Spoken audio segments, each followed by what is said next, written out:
אנחנו נמצאים בעשרת ימי תשובה. כידוע, בראש השנה אנחנו נכתבים, וביום הכיפור אנחנו נחתמים. לכן אומרים כתיבה וחתימה טובה לפני ראש השנה, וחתימה טובה לפני יום כיפור. נשאלת השאלה, הקדוש ברוך הוא אוהב אותנו? אתם אומרים כן. איפה ההוכחה? שאנחנו יהודים. אז בתפילה אנחנו כמה פעמים אומרים את זה. בכל בוקר אומרים אהבת עולם אהבתנו השם אלוקינו. בכל ערב בתפילת ערבית אומרים הבוחר בעמו ישראל באהבה. בחגים אומרים אתה בחרתנו מכל העמים אהבת אותנו ורצית בנו. זאת אומרת הקדוש ברוך הוא אוהב אותנו. אם כן נשאלת השאלה, למה קודם כל הקדוש ברוך הוא לא הביא לנו את יום הכיפורים, שביום הכיפורים מתחברים כל העוונות, אחרי זה היה מביא את יום ראש השנה, שבו אנחנו נכתבים, וכמובן שאחרי יום כיפור כולנו היו צחים כשלג, ונכתבים כולם לחיים טובים ולשלום. למה קודם ראש השנה, יום הדין, ולאחר מכן יום כיפור, יום הסליחה? אלא התשובה היא פשוטה. כדי שיום הכיפורים יכפר, אנחנו צריכים הכנה גדולה. אנחנו צריכים לומר חודש שלם סליחות. אנחנו הספרדים מראש חודש שלנו מתחילים לומר סליחות. לאחר מכן ראש השנה.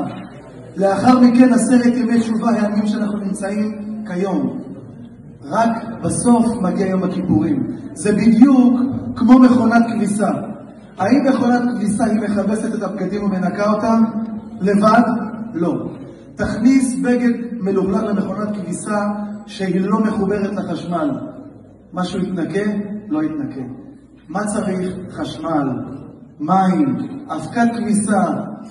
כיום יש כל מיני חומרים מלבינים. הכל יחד גורם לכך שהבגד יוצא לבן. אותו הדבר.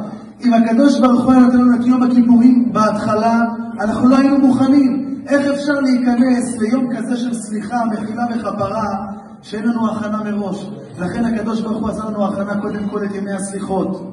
לאחר מכן את יום ראש השנה. עושים את כל הסימנים שתהיה שנה מוצלחת. אחרי זה עשרת ימי תשובה, יותר מתקרבים. ואז מגיע היום הקדוש ביותר בשנה, יום הכיפורים. אחרי הכנה כזו, כמובן וכמובן שיום הכיפורים מכפר, וכולנו יוצאים זכאים בדין. הימים האלו, כידוע, הם גם ימים שאומרים לבדוק את המזוזות, לבדוק תפילין. יש הלכה שאומרת שבודקים מזוזות בערך פעם ב3-4 שנים. למה?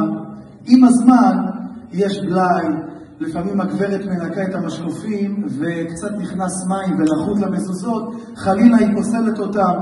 אם יש דברים לא טובים במשפחה, אז אומרים לבדוק את המזוזות. מסופר